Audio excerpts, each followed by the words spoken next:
আবু তোহা আদনান সত্যি কি দিন কায়েমকে হাবিজাবি বলেছেন, নাকি তার নামে মিথ্যা ছড়ানো হয়? কোরআনের অর্থ না বুঝে পড়লে সওয়াব হবে না।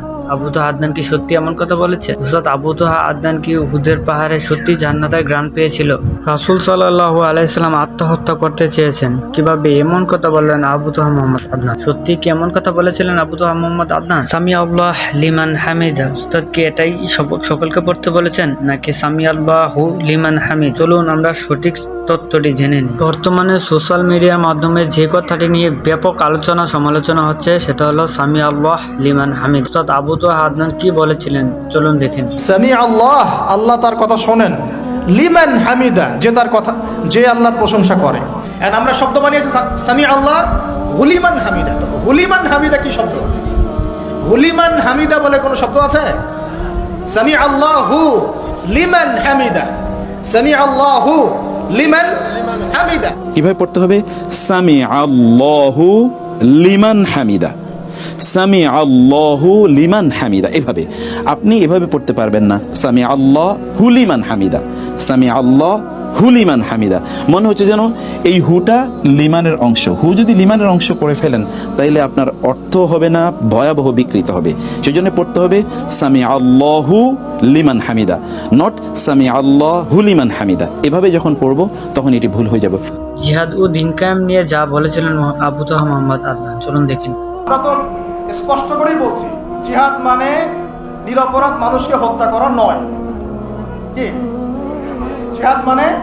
নিরপরাধ মানুষকে হত্যা করা নয়। জিহাদ মানে অমুসলিমদের ঘরে ঘরে এই যে কি বলবো সন্ত্রাসী কর্মকাণ্ড চালানো নয়।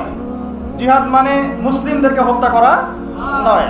কিন্তু নবী সাল্লাল্লাহু আলাইহি ওয়াসাল্লাম যখন বদর এবং উহুদে, খন্দকে, খায়বারে, তারপরে আপনার মৌতায়, ইয়ারমুকে, এই যে শতাব্দীর পর শতাব্দী মুসলিমরা যে কুফফারদের বিরুদ্ধে সশস্ত্র সংগ্রাম করেছেন, এটা কোরআন হাদিসে নাই।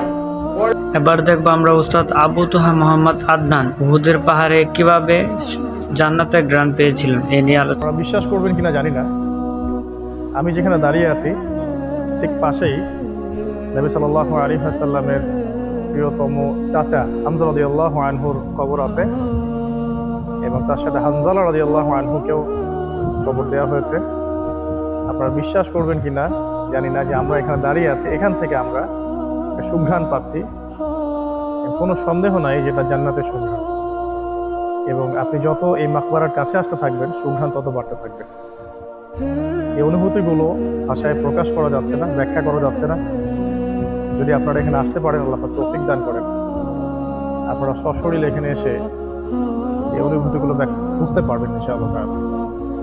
এবার আসুন কোরআনকে অবমাননা নিয়ে কিছু কথা বলি। আবু তোহা আদনান নাকি বাম হাতে কোরআন নিয়ে বক্তৃতা দেওয়ায় কোরআন অবমাননা করা হয়। এখানে দেখতে পাচ্ছেন কোরআনটি বাম হাতে ধরে আছেন আবু তোহা মোহাম্মদ আদনান। ভালো করে লক্ষ্য করলে দেখতে পারবেন ভিডিওটি এডিট করে ফ্লিপ করা হয়। ভিডিওটি এডিট করে ফ্লিপ করার ফলে ডানকে বাম আর বামকে ডান মনে হচ্ছে। এবার এই ভিডিওটি দেখুন যেখানে উস্তাদ ডান হাতে কোরআনটি ধরে আছে। পরিশেষে আমরা বলতে চাই, উস্তাদ আবু তোহা মোহাম্মদ আদনানের এই তুচ্ছ বিষয়গুলো নিয়ে যারা ব্যাপক সমালোচনা করছেন, খারিজি জাহেল কাফের ফতোয়া দিচ্ছেন, আপনারা যদি সত্যিকার অর্থে উম্মতের কল্যাণকামী হয়ে থাকেন তাহলে আপনাদের উচিত অন্যের সমালোচনা না করে উম্মাহর কল্যাণে কাজ করা। আল্লাহ পাক আমাদের সকলকে সঠিক বুঝ দান করার তৌফিক দিক। আমিন।